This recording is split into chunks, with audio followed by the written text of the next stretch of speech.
The sound of a champagne cork popping will never sound like a party to me. It sounds like a guillotine. It sounds like the end of the woman I used to be. I was standing at the edge of a ballroom in downtown Denver, wearing a dress I had altered myself because Julian said we needed to save money for the investors. He was on stage, bathed in blue light, holding a microphone like a scepter. The room was filled with 300 people, the venture capitalists, the tech journalists, the social climbers who had orbited our startup for the last 5 years. I felt proud. I had written the code. I had built the models. I had poured every ounce of my sanity into Croft & Dunn. Julian was the face, the voice, the man who closed the deals. But I was the engine. Before we continue, I need to tell you something. This channel is still a small one, and I depend on people like you to keep these stories alive. If you would hit the like button and subscribe, it costs nothing, but it helps me more than you can imagine. Now let me tell you what happened when the engine was thrown away. Julian raised his glass. The room went silent. I thought he was going to toast the IPO, the valuation, the team. Instead, he pointed at me. Every head turned. I felt the heat of 300 pairs of eyes. He smiled, and it was cold. "I want to make a special toast," he said, his voice dripping with a sugary cruelty I had never heard before. "To Clara, my wife, my partner, the woman who taught me exactly what I don't want in my future." The laughter started. It was nervous at first, then it grew confident. He gestured to the side of the stage, and Vivian Cross stepped into the light. She was the new COO he had hired 3 months ago. She was wearing a dress that cost more than my first car. She walked to him and kissed him on the cheek, right there in front of everyone. Julian kept talking. He said I was a bottleneck. He said I had no vision for the real world. He said the company had outgrown my small ideas. And then he looked at my hands. I was holding my red leather notebook, the one I had carried since the beginning. It held the original business plan, the algorithm sketches, the patent notes. "Look at her," Julian said, pointing at the notebook. "She still carries her little diary. She thinks the world is built on paper, but the real world is built on execution, and she never had the stomach for it." 300 people laughed at me. I saw a woman in the front row cover her mouth with a linen napkin. I saw a man I had personally trained smirk into his champagne flute. I looked for a friendly face, but I only found pity mixed with disgust. Julian stepped off the stage, walked over to me, and looked down at the notebook in my hands. He grabbed it, held it up like a trophy, and then he dropped it on the floor. He kicked it across the marble. It skidded to a stop under a table. "Get out, Clara," he said, loud enough for the front rows to hear. "You're ruining my night." I walked out. I picked up the notebook from under the table. I walked through the kitchen, past the dishwashers, and out into the cold Denver night. My heels broke on the curb. I took them off. I walked barefoot down the 16th Street Mall, holding the red notebook, and I felt the structure of my life collapse behind me like a building demolished in slow motion. The divorce was swift. Julian had hidden the assets better than I could have imagined. The prenuptial I had signed years ago, when I was still in love and stupid, left me with almost nothing. I got the apartment on Colfax Avenue, the one with the broken heater and the neighbor who screamed at his television all night. I got the car, which was in my name because it was old. I got the notebook. Julian kept the company, he kept the house, he kept the friends. Within a month, he married Vivian. I saw their wedding announcement in the business section of the paper. It said they were the power couple of Colorado Tech. I threw the paper in the trash and sat on my floor and listened to the neighbors scream. The humiliation did something to me. It broke a wire in my brain. I couldn't go outside without feeling the laughter. I would walk to the grocery store and see Julian's face in the cereal aisle, sneering. I would hear the clink of a champagne glass in the wind. I developed panic attacks so severe that I stopped leaving the apartment entirely. The only sound was the hum of the fridge and the echo of his voice. You don't have the stomach. You are the bottleneck. You are nothing. I lived on rice and beans. I sold my jewelry, then my laptop, then my watch. When the eviction notice came, I didn't cry. I just packed the red notebook and walked out. I found a job as a cleaner on the night shift at the Amaranth Tower. It was a glass needle in the Denver skyline, the headquarters of a dozen hedge funds and energy companies. I would ride the service elevator to the top floors and empty trash cans, vacuum carpets, scrub toilets. The invisibility was a relief. No one looked at me. No one laughed. I was a ghost, and ghosts don't get humiliated. The top floor belonged to Samuel Smith.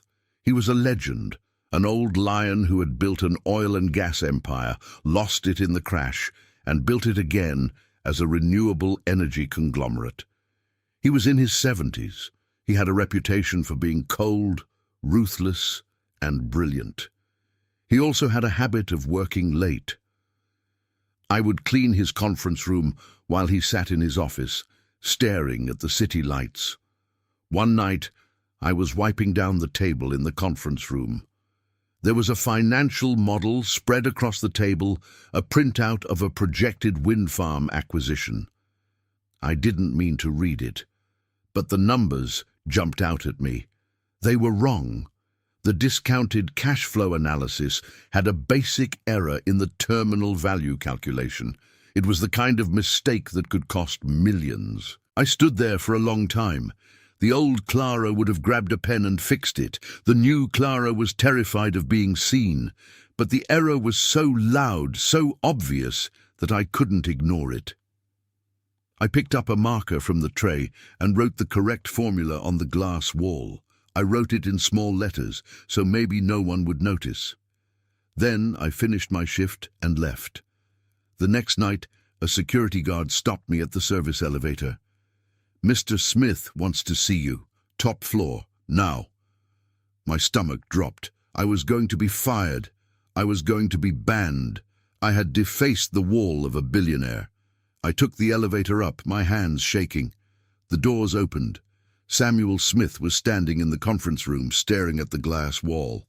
He was a tall man, lean, with grey hair, and eyes that looked like they had seen every kind of deception. "Who taught you this?" he said without turning around. I couldn't speak. He turned and looked at me. I was in my uniform, holding a mop bucket. "The formula," he said. "Who taught you to calculate a terminal value?" "I taught myself," I whispered. "I used to run a company, a small one." He stared at me for a long time. Then he pointed to a chair. "Sit down." I sat. He poured 2 cups of coffee from a carafe. He handed me one. He sat across from me and asked me about the model. I told him. I told him about the error, about the cascading effect on the debt structure, about how the acquisition price was inflated by at least $40 million. He listened. He didn't interrupt. When I finished, he said, "You are not a cleaner. You are a strategist who is hiding." He offered me a job on the spot, junior analyst. The salary was 10 times what I made cleaning. I started the next Monday. The transition was brutal. I was a ghost, dragged into the light. The other executives looked at me like a stain on their carpet. The whispers were constant. "She was his maid. She's sleeping with him. She doesn't belong here."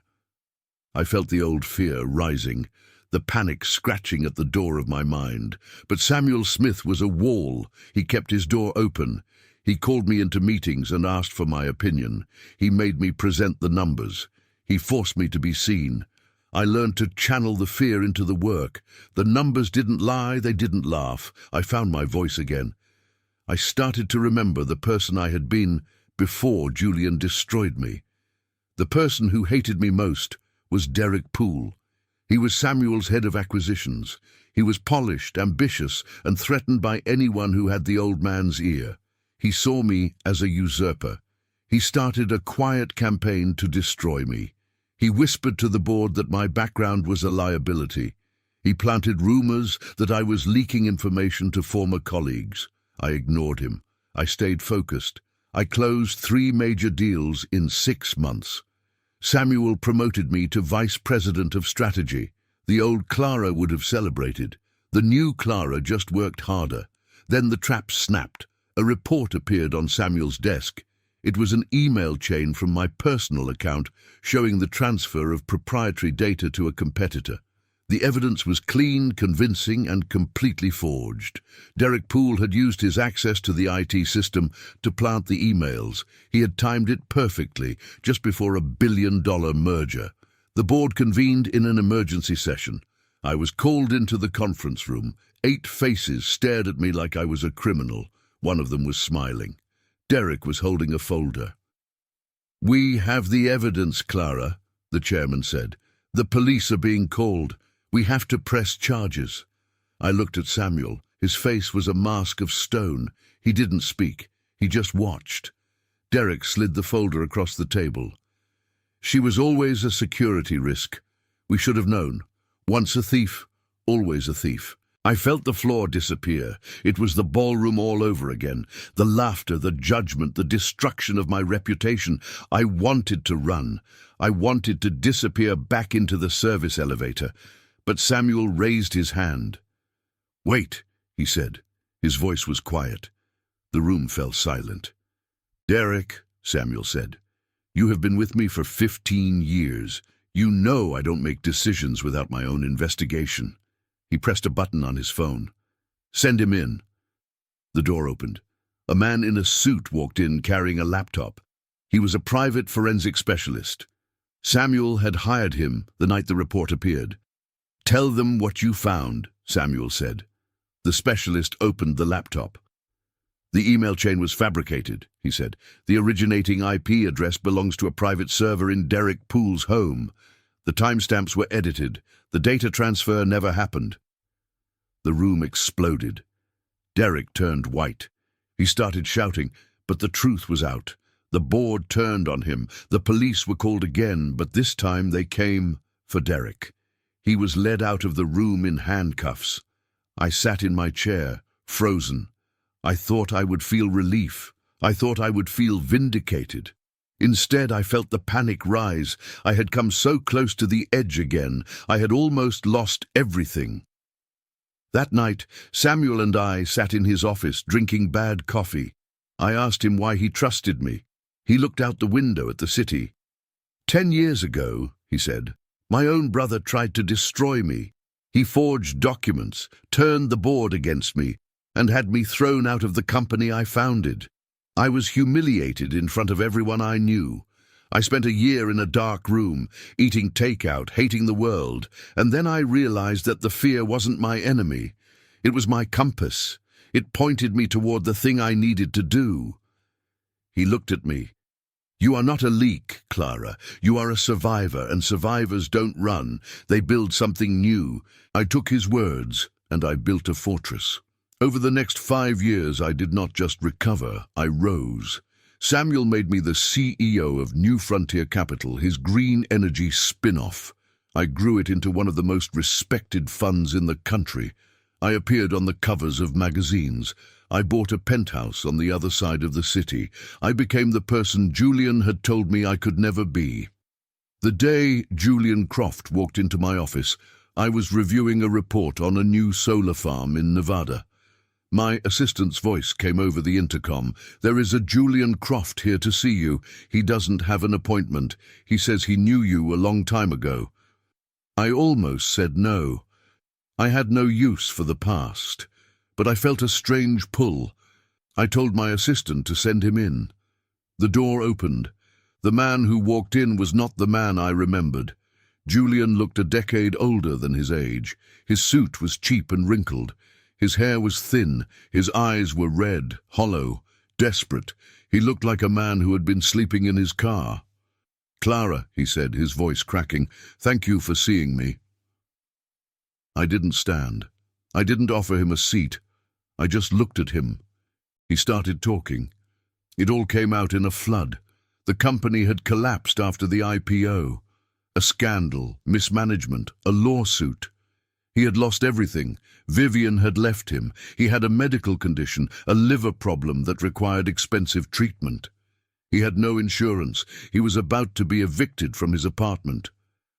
"I need a job, Clara," he said. "Any job. I'll scrub toilets. I don't care. I just need a chance." He reached into his pocket and pulled out a worn-out resume. He placed it on my desk. I looked at it. I thought about the night he kicked my notebook across the marble floor. I thought about the panic attacks. I thought about the month I spent eating rice and beans in a cold apartment. I thought about the sound of everyone laughing. I waited for the anger. I waited for the satisfaction. But neither came. I felt nothing. He was not a monster. He was not a villain. He was just a small, broken man who had made terrible choices and was now living with the consequences. He was irrelevant. I looked at the resume.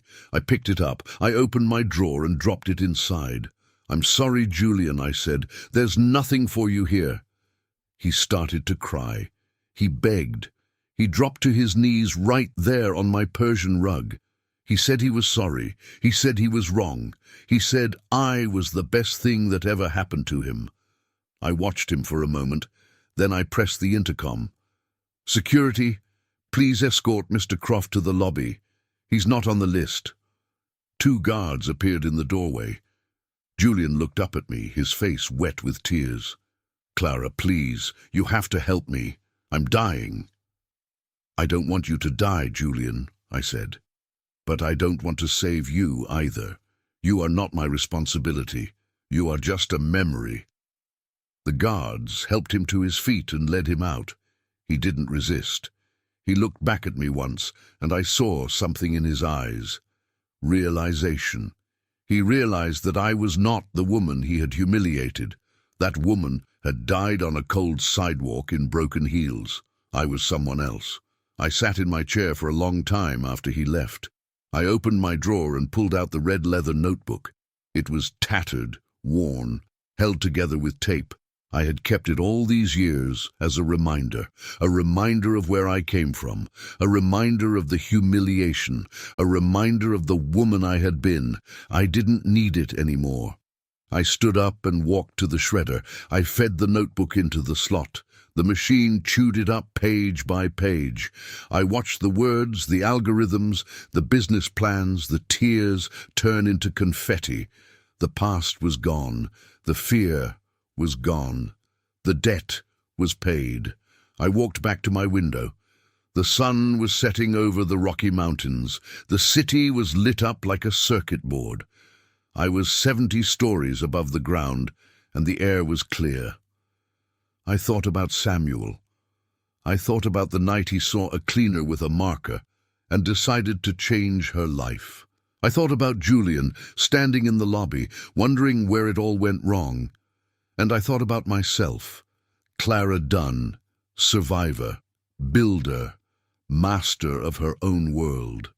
The laughter from that ballroom had faded long ago. It was just noise. I picked up my phone and dialed my assistant. "Get me the Nevada team on the line," I said. "We have a solar farm to build." The future was waiting, and I had no intention of looking back.